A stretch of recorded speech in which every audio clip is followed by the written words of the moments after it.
Mesdames et messieurs, bonjour. Bienvenue à une autre émission du monde canin de Jessica. On a parlé dans... Bonjour Jessica, on va commencer par se dire bonjour. Bonjour, ça va bien? On va se parler des races et des particularités. On avait commencé du groupe 1 qui était les bergers et les bouviers en général. Là. Le groupe 2 qui était les molosses et le groupe 3 qui était les terriers. Là, on est rendu au groupe 4 qui sont les teckels, justement. Oui. En fait, je pense que c'est le groupe 4, les teckels. En fait, les teckels, eux autres, ils ont une catégorie vraiment qui est propre à eux. C'est des petits chiens à la base qui ont été vraiment créés de toutes pièces pour être des chiens vraiment, de chasse, que ce soit au renard ou au blaireau dans les terriers. Donc, on retrouve aussi, là, j'en ai moins parlé au niveau de la morphologie parce qu'à un moment donné, on aurait pu en parler en long et large puis j'aurais pu faire 15-20 podcasts juste sur les races. Fait que, c'est sûr qu'à un moment donné, on abrège un peu les sujets parce que sinon, ça finirait plus. Là. Mais ce qui est intéressant de savoir, c'est que souvent aussi, il n'y a pas juste leur tempérament qu'on va retrouver qui est propre à la race, mais aussi la physionomie. Donc, Milo, viens ici. Pendant qu'on a un teckel, on va le montrer. Souvent, le chien, le teckel, a un long dos. Pourquoi le long dos? C'est pour être capable plus facilement de rentrer dans les terriers. C'est pour ça qu'ils sont courts sur pattes aussi. Ça, on remarque souvent, les vrais teckels vont avoir vraiment des grosses pattes. Les grosses pattes vont vraiment permettre, de creuser plus rapidement dans le sol. Ah, okay. C'est pour ça que souvent, les teckels vont avoir aussi un torse prédominant. En tout cas, ici, comme on peut voir, un gros torse parce qu'il faut avoir beaucoup de musculature ici pour être capable de creuser rapidement et longtemps pour, évidemment, qu'ils soient capables de rentrer dans un terrier de blaireau ou de renard. C'est des chiens aussi que souvent, qui ont justement un long museau et des longues oreilles. Pourquoi? Parce que souvent, c'est la plupart des chiens de chasse, renifleurs, etc., qui doivent traquer la proie. Plus le nez, évidemment, est perfectionné, souvent plus il est long, plus ils sont capables d'emmagasiner les odeurs rapidement et facilement. Donc, et les oreilles sont plus longues pour être capables de ramener les odeurs vers le museau. Oh. Donc, c'est en partie pourquoi il a cette physionomie-là en général. Et le teckel, ce qui est important à comprendre, c'est que souvent, comme tu l'as mentionné, toi, tu l'as dit tout à l'heure, ou en tout cas dans les autres podcasts, c'est un chien que tu avais un petit peu peur parce que, tu as eu des mauvaises expériences dans le passé et qui ont souvent été réactifs. Mais à la base, oui, c'est des chiens qu'on a souvent tendance à dire qu'ils sont réactifs et japeux. Et pourquoi? C'est parce que leur travail, ils ont été programmés génétiquement pour rentrer dans un terrier sans savoir ce qu'il allait s'y trouver, puis faire fuir la bébite, que ce soit le renard ou le blaireau, quitte à leur laisser leur peau. Et ils devaient japper, à être vraiment hystériques parce que ça faisait peur à l'animal, ce qui permettait, mettons, au renard ou au blaireau de sortir, et là, le chasseur pouvait l'abattre. Donc, c'est pour ça que c'est des chiens qui, à la base, sont plus réactifs dans leur comportement que passifs, parce qu'on a vraiment programmer ce gène-là. Parce que c'était ça leur utilité. S'ils n'étaient pas réactifs, ils ne seraient pas rentrés dans le terrier comme des vrais malades à aller faire sortir puis attaquer le blaireau ou le renard. Ce qui fait que oui, qu'à la base, ils ne sont pas tous comme ça, mais les teckels sont plus réactifs dans leur comportement que passifs. Donc, exemple, au niveau de la séquence d'agression, on va avoir tendance plus à attaquer que figer ou fuir parce qu'on les a programmés pour ça. C'est pour ça que souvent qu'on a tendance à dire que c'est des petits chiens aussi qui sont japeux. Parce que c'est ça, dès qu'il est mis face à une forte émotion ou un stimulus vraiment intéressant, il devait japper pour essayer de faire fuir la proie. Donc, c'est des chiens qui, à la base, vont avoir tendance, dès qu'ils sont mis face à un stimulus intéressant, quoi que ce soit, à japper. Mais ça ne veut pas dire que c'est tous les teckels qui sont réactifs. Ça ne veut pas dire que c'est tous les teckels qui sont japeux. Mais on peut voir certains traits qui sont particuliers, qui sont vraiment particuliers de la race, bien évidemment. Donc, c'est le pourquoi, tu sais. Fait que ces chiens-là ont été domestiqués pour ça, puis là, on leur demande d'arrêter de japper puis de pas être réactifs. Mais à la base, on les a, tu sais, façonnés pour ce travail-là. Puis après ça, on leur demande d'être ce qu'ils ne sont plus. Fait que, tu sais, c'est d'un peu au rebord aussi de ne pas oublier que souvent, le comportement du chien ou ses instincts vient aussi un petit peu de sa génétique, de comment on l'a vraiment créé puis façonné pour être capable de l'exploiter et effectuer les travaux qu'il devait faire également. Okay. Ah, OK. Mais à la base, c'est des chiens aussi qui sont très... là, j'ai juste dit les mauvaises choses, mais aussi c'est des chiens qui sont très fidèles, qui sont très affectueux aussi envers leur maître qui connaissent ces choses-là. C'est des bons petits chiens, comme tous les chiens. Là, mais c'est sûr que tous les chiens, je pourrais leur donner toutes les qualités du monde. Là. Fait que c'est pour ça qu'on voit vraiment plus les particularités, un petit peu plus, des fois, à surveiller de la race qui peuvent apparaître à cause des traits particuliers de cette race-là. Mais évidemment, toutes ces races-là, de tous les groupes, peuvent être de très bons chiens, peuvent être de très bons chiens de famille, peuvent être de très bons chiens sans... et il n'y en a pas un qui est plus nécessairement agressif que l'autre. Okay. Fait que ça, c'est important d'en prendre conscience, mais c'est vraiment un groupe aussi. Donc, dans le groupe 5, on retrouve vraiment les chiens primitifs. Les chiens primitifs, c'est vraiment, en fait, tous les chiens qu'on a apporté une domestication qui est beaucoup moins élevée. Donc, souvent, c'est des chiens qui sont restés vraiment avec des instincts primaires. C'est pourquoi que souvent, c'est des chiens qu'on dit qui sont tête de cochon. Fait que souvent, tu as Husky, Akita Inu, tout le monde dit que c'est des chiens difficiles à dresser, sont tête de cochon. Ils sont pas vraiment tête de cochon. C'est qu'ils ont, ils ont un rapport avec l'homme qui est moins présent parce qu'ils devaient garder l'instinct quand même d'être capable un peu de survivre seul. Donc, c'est des chiens souvent qui ont un rapport avec l'homme qui est peut-être moins important. Mais c'est pas des chiens qui sont tête de cochon non plus. C'est juste que souvent, ils ont été programmés pour un peu suivre leurs instincts propres à eux. Donc, c'est sûr que c'est des chiens souvent que c'est ça, qu'on a l'impression qu'ils sont tête de cochon, mais en fait, c'est juste qu'ils ont été moins domestiqués. Fait que c'est sûr que... une indépendance. Oui. C'est des chiens souvent qui vont avoir tendance aussi qu'on a utilisé vraiment autant pour les troupeaux, les chiens, comme j'ai dit,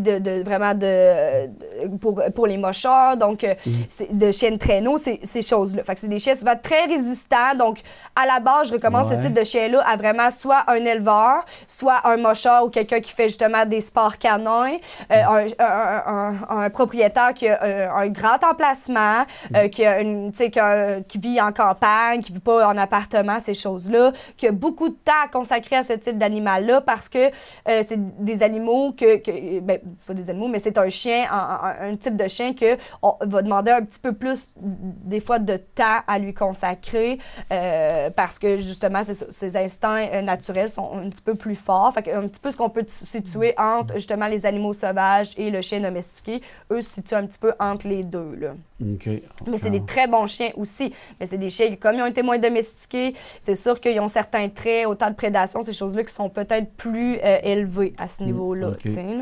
Mais c'est des super de bons chiens, très courageux, ces choses-là. Dans le groupe 6, on a les chiens courants. Les chiens courants, c'est tous les autres qui poursuivent le gibier jusqu'à épuisement pour, après ça, que le chasseur arrivait et, évidemment, abattait le gibier. Donc, on trouve là-dedans les beagles, tous les chiens de cour, là, fait que, rapidement, les Saint-Hubert, les Basset-Hound, ces chiens-là. Les Dalmatiens n'en font pas partie de ces catégories-là, mais de mémoire, en tout cas, là, il faudrait que j'en vérifie. Là, c'est ça, je connais pas toutes les races par cœur, donc c'est pour ça que je me suis vraiment... J'ai été en long et en large parce que sinon, comme j'ai dit, on pourrait passer des heures et des heures juste sur les races. Puis non plus, je suis pas spécialisée en race de chiens. Je connais un petit peu les groupes, les sous-groupes, un petit peu qu'est-ce qu'on peut trouver par rapport à chaque race, les traits dont ce que je discute, mais quand même, je les connais pas tous par cœur.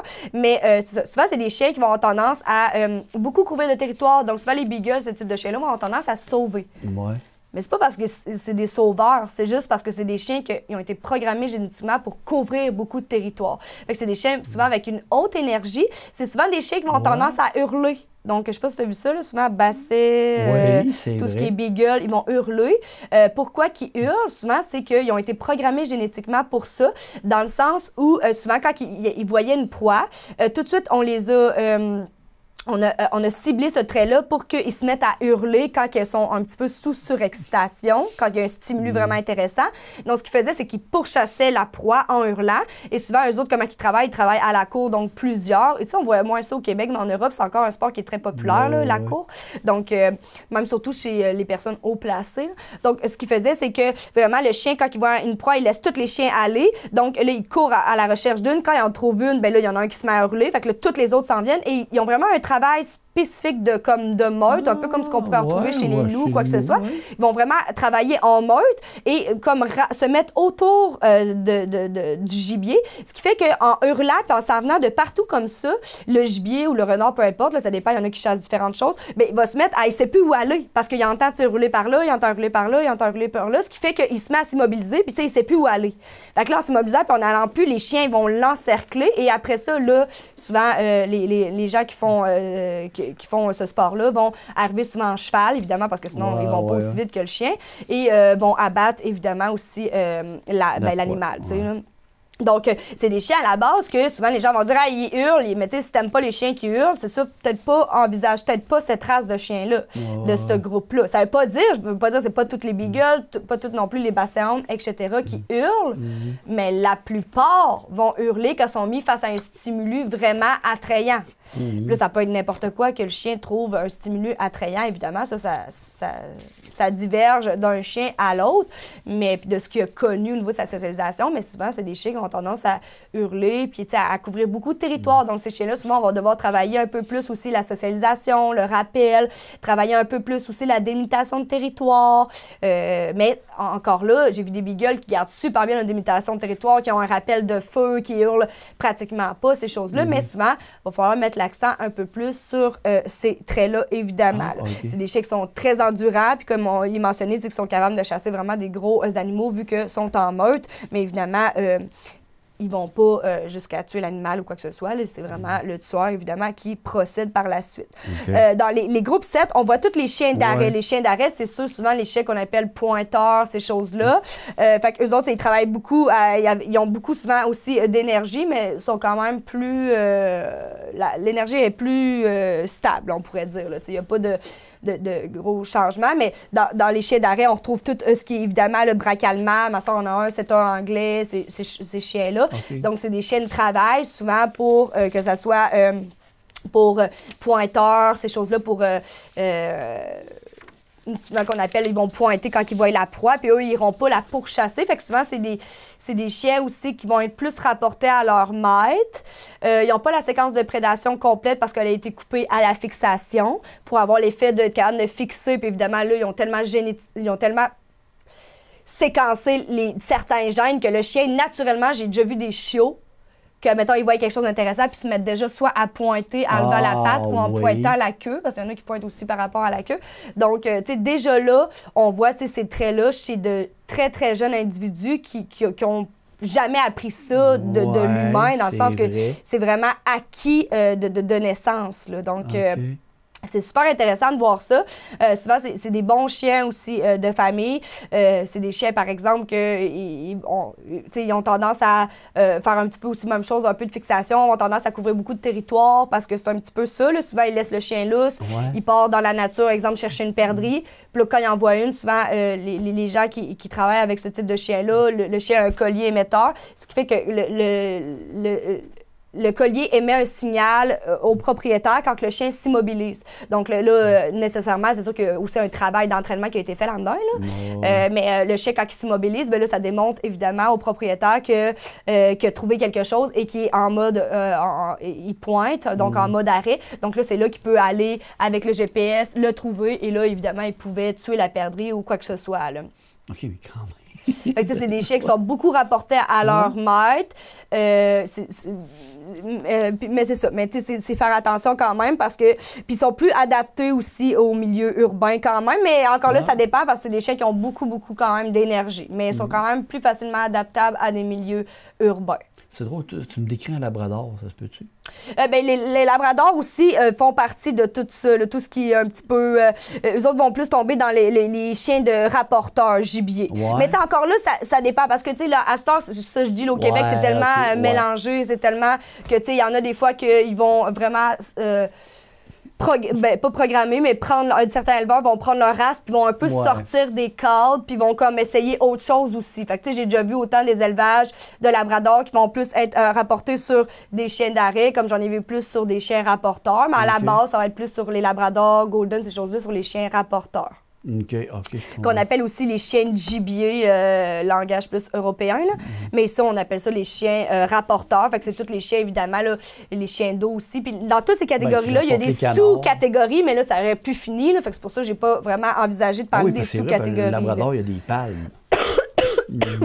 Il y a comme des palmes. Oui, certains chiens ont comme vraiment, c'est ça, là, un mélange, une petite peau là, entre les doigts. Il y en a qui disent que c'est vraiment relié, que le chien serait capable de mieux nager. J'ai pas lu plus sur le sujet, donc je m'avancerai pas là-dessus. Je sais pas du tout si c'est vrai ou pas, mais oui, c'est une croyance. Fait que peut-être que c'est vrai, peut-être que c'est pas. Ça serait intéressant d'en savoir plus. Mais c'est ça. Dans les chiens rapporteurs, ben là, on a tout Labrador, Cocker, Springer, etc. Okay. Fait que souvent, c'est des bons chiens de famille aussi. Ils sont très proches de leur maître. C'est des chiens aussi qui vont être beaucoup axés, qui aiment l'eau, qui aiment bouger, ces choses-là. Puis ils sont un petit peu, je dirais, passe-partout parce qu'aujourd'hui, on connaît plein d'éleveurs ou de gens qui élèvent des labradors, des golden, sans nécessairement que ce soit des chiens, justement, de gibier ou qui a un rapport à travers ça. Là, on était dans... Ça, c'était le groupe 8, ça. Ouais. Okay. C'est pour ça que au Québec, c'est un peu plus difficile. En Europe, eux autres, ils ont beaucoup plus de législation sur qui peut être éleveur, qui ne l'est pas. Ils gardent pas mal plus les gènes propres des chiens. Nous, c'est un peu comme mélangé. Tout le monde reproduit un peu tout le monde avec n'importe qui. D'où le prochain podcast qu'on va parler là, du rôle de l'éleveur, justement, puis de son importance. Mais c'est ça. Ce qui fait que nous, c'est un peu le brouhaha. Fait qu'à cette heure, on dirait que tous ces chiens-là, toutes les races aussi se sont mélangées avec les croisements qu'on va voir plus tard. Donc, c'est un petit peu plus dur là, de dire que le chien a ces aptitudes-là de la naissance, d'où le pourquoi aussi on ne doit pas stigmatiser puis que c'est pas la race qui fait le chien non plus. Là. Dans le groupe 9, ben là, on trouve les chiens de compagnie. Les chiens de compagnie, c'est pas mal tous eux autres qu'on a vraiment... Qui sont le moins proches du loup, comme on pourrait dire, ceux qui ont vraiment été encore plus...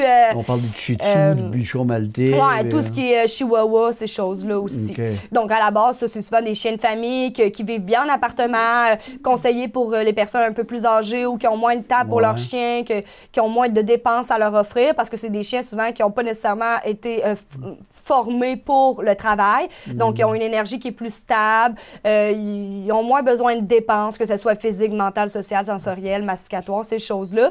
Et ils n'ont pas certains traits par rapport à leur travail qu'ils devaient faire anciennement.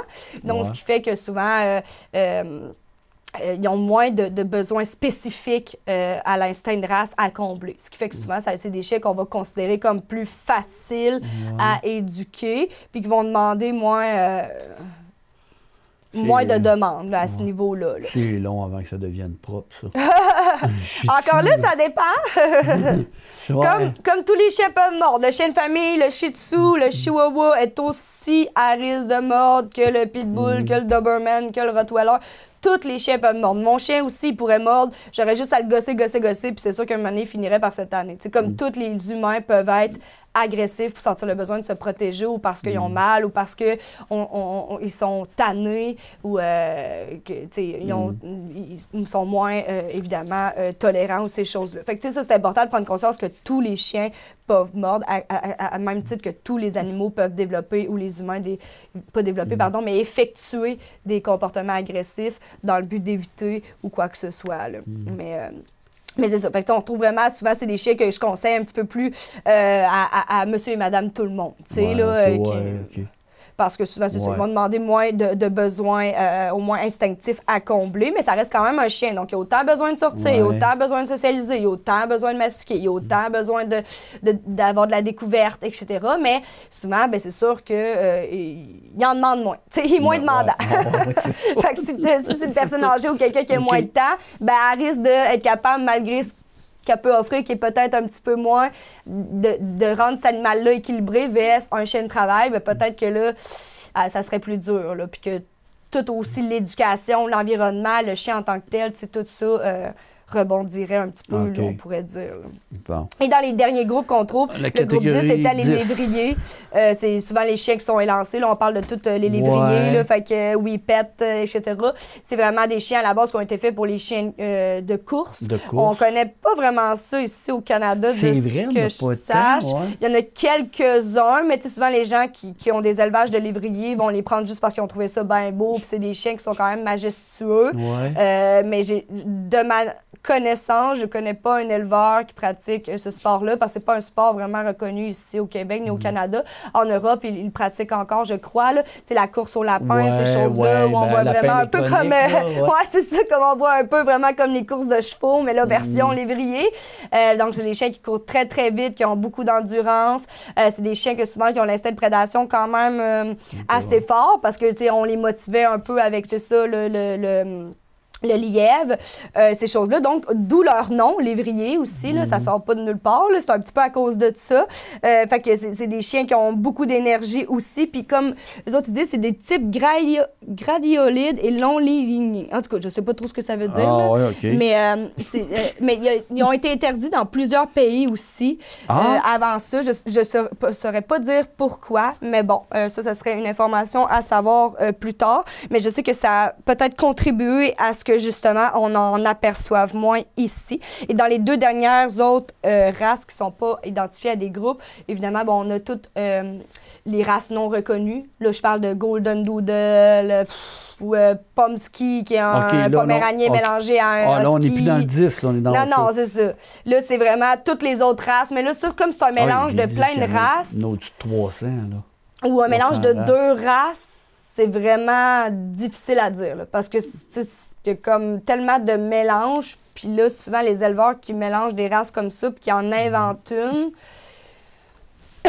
ça veut pas nécessairement dire que c'est pas des éleveurs éthiques, mais c'est un petit peu, en tout cas, au niveau vraiment des vrais éleveurs qui font que des races spécifiques, en tout cas, c'est un débat là-dessus, à savoir, là...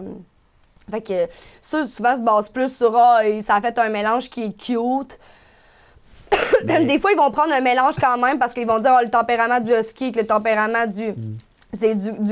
souvent du golden va comme un peu équilibrer les choses. Mais encore là, il faut vraiment être 2 individus qui ont un bon tempérament. C'est un peu comme à un moment donné... C'est un deuil, tu sais pas. J'ai juste pogné ça à un moment donné. Comme il appelait un chien le labernois. Oui. Ça fait pas des années que c'est une nouvelle race de chien, là. Ben, ça fait des années, mais ça fait pas des siècles, là. Ouais, non. Tu sais, c'est un mélange de labrador puis de bouvier bernois. Ouais. Mais c'est ça que tu parles, là. Fait que c'est toutes des races qui sont non reconnues en soi, là. OK. Donc, puis on retrouve aussi, bien évidemment, sinon toute la catégorie des chiens croisés, là, qui sont tous les mélanges de chiens. Et celle-ci est la plus importante. Fait que, contrairement à toutes les chiens de race, comme je l'ai dit, 75 de la population des chiens de ce monde est des chiens rats. Fait que là-dedans, c'est sûr que la plupart de tout ce pourcentage-là, c'est des chiens croisés. Là. Ça veut dire que plus de la moitié, probablement, des chiens sur cette terre sont des chiens qui sont croisés de multitudes de races. Là. Puis, ce qu'on retrouve là-dedans, c'est ce qu'on appelle un peu les bâtards. Mais les bâtards, c'est des très bons chiens parce que souvent, comme... En accouplant puis en modifiant une race précise, des fois, oui, on est venu à améliorer certains traits, mais en même temps, des fois, on vient à un peu rempirer certains traits, comme exemple les bergers australiens. Souvent, c'est des chiens qui ont souvent des problématiques de problèmes de hanche, ces choses-là. Donc, souvent, à force d'améliorer un trait, ben, t'améliores, tu augmentes les probabilités aussi de les traits qu'on désire moins ou ces choses-là, tu sais, ou les problématiques de santé, ce qui fait que c'est plus difficile, tandis que les chiens croisés, bien souvent, c'est un mélange de plein de génétiques, de plein de races. Donc, souvent, ils n'ont pas des traits spécifiques nécessairement à eux, comme ils n'ont pas des maladies spécifiques à eux. Moi, moi, je donne un exemple, le Terre-Neuve. Le Terre-Neuve, puis le gros chien avec une grosse tête, le Beethoven, c'est ça. Bon, ces chiens-là, je pense qu'ils ont des problèmes de reins. C'est ce qu'on me dit tout le temps. Ouais. C'est sûr que je suis pas vétérinaire, là, fait que je suis pas sûre à 100% de... Mais je sais que oui, moi, j'ai déjà entendu ça aussi. Donc, souvent, c'est ça. C'est des chiens qui, à force de reproduire pour avoir des traits particuliers, bien, c'est super intéressant, mais en même temps, c'est sûr que des fois, bien, il y a l'envers de la médaille qu'on reproduit aussi, par exemple, certains traits qu'on veut pas nécessairement puis qu'on n'est pas capable non plus de séquencer ou d'éliminer à 100% aussi, là. Fait que, c'est vraiment comme ça aussi, c'est de faire attention de est-ce que... les bienfaits vs les conséquences aussi, puis d'être capable de porter attention à ça, d'où, comme on va voir, le rôle de l'éleveur qui est hyper important parce qu'un bon éleveur, justement, va vraiment sélectionner des reproducteurs suivant vraiment autant qui ont une bonne santé, qui ont certains traits spécifiques à la race et qui n'ont pas nécessairement développé les traits qui sont moins... qu'on désire moins de cette race-là aussi.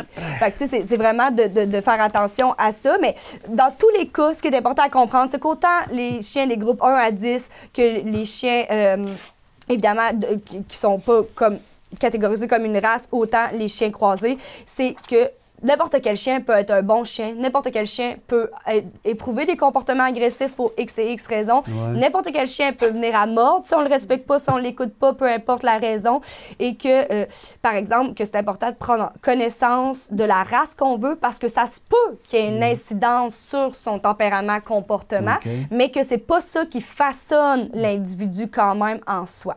Fait que, c'est ça qui est important, mais c'est un coup de deux. Fait que, des fois, d'où l'importance vraiment d'y aller au moins avec un éleveur qui connaît ce qu'on veut. Si on y va avec un chien qui va être adapté à nos besoins, on y va avec un bon éleveur, on fait un bon travail de socialisation, on est conscient de ce qu'on doit plus faire attention ou travailler en connaissance de cause, bien là, on peut s'assurer de le travailler pour justement avoir un chien que même si c'est un TKL, bien, qui est super à l'aise avec, qui vient pas à avoir l'instinct de prédation envers les petits animaux, ou on peut avoir un berger qui vient à pas faire nécessairement des fixations puis à avoir de la réactivité puis de la sensibilité envers tout et rien, ou on peut avoir un husky qui est super bon puis qui ne se sauve pas, ou un chien de chasse, autant rapporteur ou d'arrêt, ces choses-là, qui va quand même être capable de faire fi d'un petit peu ce qu'on veut moins au niveau de la race. Mais c'est sûr que c'est important d'en prendre conscience parce que, comme on l'a mentionné, sinon, ben ça se peut qu'on a un chien qu'on n'est pas capable partout de combler les besoins. Et c'est là que ça vient risqué. Quand on a un chien qu'on ne peut pas combler ses besoins, qu'on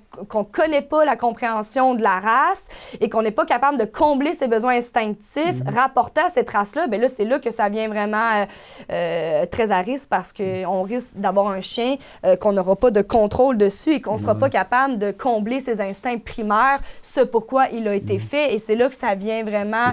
on peut avoir, oui, une arme entre les mains. Oui, c'est vrai. C'est vrai. Là, j'imagine, ma nièce, elle voit cette émission-là. Elle me voit avec un teckel dans les bras, je n'avais peur du sien, moi. C'est spécial. Là, dans la prochaine émission, on va parler du rôle des éleveurs et de l'importance que ça a. Alors, je te remercie bien gros. Ben merci, c'est toujours un plaisir.